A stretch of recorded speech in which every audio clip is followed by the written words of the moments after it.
Okay. I want us to just speak about the person who is the current holder of that office, who recently, just earlier this week, did a sort of self-appraisal of his performance so far in office. And of course, that self-appraisal of President William Ruto has a direct bearing on your ambition to be president. I'd like us to listen together to what he had to say, and then we'll hear your reaction. This is President William Ruto on why he is best suited to continue running the country. Nimekuwa mjumbe miaka 15. Nimekuwa naibu wa rais miaka 10. Sio experience inatosha? Mimi sio mzee sana. Si mimi ni kijana, mimi naelewa kufanya maneno. Ama namna gani? Mimi nimesoma ya kutosha. Hatujawahi kuwa na daktari ambaye ni rais wa nchi. Mimi ni mtu naelewa. Mimi nimezaliwa huko mashinani. Sasa shida ya Kenya mimi naelewa. Sasa mimi nitasema nimekosa kufanya hii kazi kwa sababu gani? I have no reason. I don't have an excuse. So I have to do the difficult job.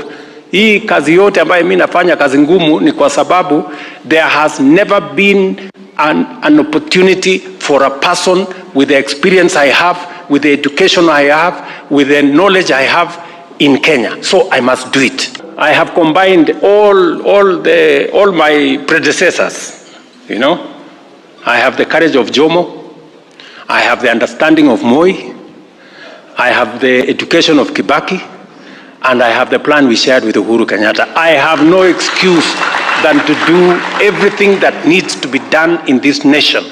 Transforming our health provision, transforming our infrastructure development, that is the assignment that I have. Nani miaka miwili tu peke yake. Tell me what's going to happen in 5 years. Tell me what's going to happen in 10 years. Tell me what's going to happen in 20 years. You will not recognize Kenya because it will be a different place because of housing. So, he says he's got combined all the good qualities of all his predecessors. You, a senator, want to unseat this? There is, if you look at the Constitution, we have got 2 provisions. There's qualification and there's suitability. Article 73 talks of suitability. Article 99 talks of qualifications. He's talking about qualifications, not suitability. And I'm very happy he did not say he has integrity. He never told us he has integrity. Look at all those attributes he has given himself. None says he has integrity, that he cannot steal from us, that he cannot mismanage the economy. He's just saying he's gone to school, he has been in parliament, he has been whatever, but he's not telling us he has got integrity. What did he do in parliament? What's his track record in parliament? What is his track record as a minister? What is his track record as a president? And I agree with him that if he is allowed to continue, we shall not recognize Kenya. Kenya will be a basket case. It will be dead, it will be gone. So I fully agree with him that if we allow him to continue, Kenya will not be there. We will not recognize it. And if we have already, Kenya is in the national anthem. So if we can't recognize Kenya in the national anthem, it will not be the Kenya we know. That will be a destroyed country, and I think he's very, very committed to achieving that. Then look at the last thing, that housing. Right now, as we speak here, there's a big crisis in Busia. It began about 1 week ago. The ATC, the Graduate Training College, which was designed, when they designed Masinde Muliro, they designed the Sangalo College, then Busia, they designed the Agricultural Training Center. This gentleman has decided to put there affordable housing. Where will farmers going to train? All these things. He has put affordable and Busia again in somewhere in a disused airfield in Funyula. So he's just creating a market for cement and the building bars and all these building materials, where I think he's heavily invested, and he's just trying to make a kill for himself. He's a man who serves himself. Look at the ego that he portrays. Look at the narcissism that comes out from his own mouth. Look at the self-worship that has just come out from his own mouth. That's a sick man. He's not a normal man, he's sick. He thinks that is the best thing that God has created on this earth. He is not. We are all made in the image and likeness of God. You cannot say you can combine all these people into one. Look at that self-worship, that narcissism, that blindness. That's a man who cannot lead. That's a man to be led, not to lead. But coming down back to the question of governance in this country, and you ask me, are there people you cannot work with? But people I will not be able to will not be able to work with will be people who have stolen from this country. Okay, let's perhaps run through the list. We have Martha Karua, who has not ruled out that she won't run for president in 2027. Your thoughts on? I've not done an audit of any of these people to establish whether they've done or not. And if it comes to a point of having one to go together, I'll have to do a thorough assessment of the individual to establish what kind of background they have. And I think there's a lot of knowledge out there, there's a lot of information out here that can help you understand each of these people. Me, anybody who has grabbed land, that's public land, anybody who has stolen from the public coffers and stuff, the people have been sued for corruption and stuff, I'll want to find them unsuitable to associate with. What about people who've been impeached? Well, I voted no to the impeachment of Gachagua. Because what happened in Parliament was shameful. First of all, we did not have a law for impeaching a deputy president. We used the law for impeaching the president. The Constitution, Article 250, Clause 2, is very clear that you must modify, amend necessary modifications to create an impeachment procedure. So the impeachment of Gachagua for me was a witch hunt. So that managed to succeed, and it was a very shameful way it was conducted. So I don't think it is something I can hold up that it was normal business. So you voted no for his impeachment. Was that due to a procedural technicality or a legal one? There were two things. Pointed out, or is it because you believe that he is a man of integrity and was not guilty of the accusations that were placed before him? Well, what I know is that he was accused of things that required the OCS to handle, not the Senate. When you accuse somebody that he messed up the brother's will, honestly, this is a man who is a deputy president. He does not enjoy immunity from prosecution. He can be taken to law enforcement. And that's why I was saying that it was wrong to use the standard for impeaching the president to impeach the deputy president. Because the president cannot be taken before law enforcement. The president is immune to it. In fact, like today I was seeing something in the newspapers, an advocate was writing and saying, is the president immune from everything? Is it possible that if the president's wife wanted to divorce him today, would the president be immune? Would that woman have to wait until he's out of office? Or things like those. But what I'm saying here is that the vice president does not enjoy immunity from prosecution. The list of things proffered against him were matters that could be handled through law enforcement. I don't see why they had to be brought to the Senate. But what were your thoughts around him and his conduct as deputy president?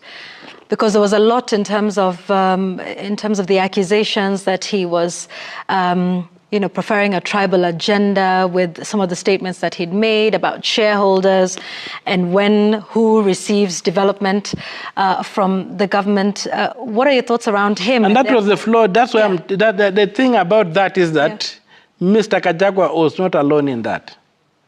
Gachagua, Mr. Wetangula and Mr. Mudavadi were promised 30%. Whether they cashed it or not, I don't know.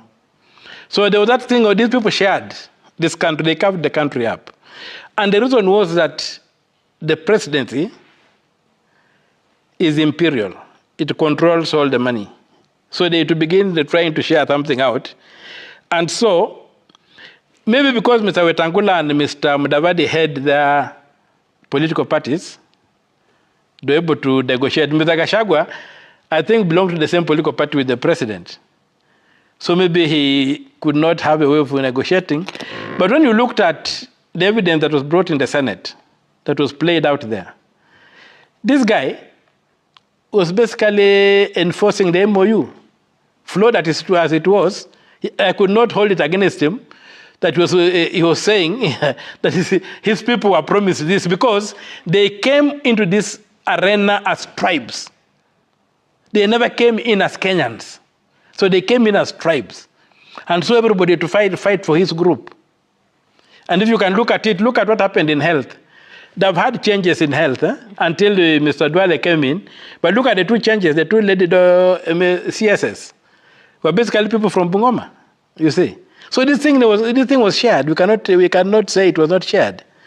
Mr. Weta was promised to be Speaker of the National Assembly. He resigned his position as a senator and he went and they picked it up. Mr. King was promised to be the Speaker of the Senate. He's the Speaker of the Senate. So if Mr. Gachagua was promised something and was not given, for heaven's sake, he had the right to blow the vuvuzela and say, my friend, where's my deal? So that's what came out on the face of it. So, but if that was the issue, we have got expertise. We have got the National Integration, whatever is it called, Commission. NCIC. Yeah, NCIC. Yeah. We should have had a report from NCIC. Nobody made a complaint to NCIC. Some of these things, if there are any, if somebody is driving a tribal agenda, it's even a criminal. You can prosecute him. He's just our deputy president. So why it had to be politicized and weaponized to a point whereby this guy had to be hoarded out the way he was is something I don't understand whether he's a good man or bad. I am a man who believes that you give the devil his due. Okay. Yeah. Would you work with him? I would work with him, why not? But it will be on the question of the ideological framework. Do you believe? I am a civic Republican. Okay. So from what you've seen, in his public life, do you feel like your ideologies are a match? I've not seen an ideology emerge from any of the opposition camp. And I think even I think President Ruto has asked the opposition, to the so-called united opposition, to show its policy. Yeah. I think President Ruto has been challenging them on that ground. So I've also not seen a policy framework that has come from there, other than one term and Ruto must go. If there is a policy that you agree with, you would work with, say, if it is a policy, president? If it's a policy framework that begins with dismantling the executive presidency, I will support anybody who helps us achieve the emancipation of Kenya. And remember, I'm not using the word liberation. I'm using the word emancipation, the emancipations of Kenyans. Because in my estimation, if we may use biblical terms, the march to Canaan is not from Egypt. It's from Babylon. We need Nehemiah, not Joshua, to lead us. So if we are going to have that, and we have a clear policy agreement, not an agreement of tribes, okay? That agreement of tribes, I cannot be part of it. But if there's a clear position, as a civic Republican that I am, I'm not a neoliberal, I'm a civic Republican. As a civic Republican, then I look at that and I say, okay, we are going to have small government, we are going to stress production, we are going to ensure that we want to see rich Kenyans on the grassroots, we want to make Kenyans wealthy on the grassroots, we want to reduce taxation, we want to see people with disposable income so that at month end you can go in your local shopping center and if you want to improve your house, you are able to pay for somebody to weld a window for you, somebody to come and paint for you, and then we rotate the money in the economy by allowing people to keep money in their pay slips. If that clear agenda comes out, that we are not going to allow public office to be used for private gain, that we are going to punish thieves who steal from the public, that we are going to recover all the stolen assets, public assets that have been stolen, we are going to recover and bring them. I don't care whether the man is a saint, as long as he supports that agenda. And we agree on that agenda and we implement it. And of course, if he has stolen that agenda, we'll lock him up.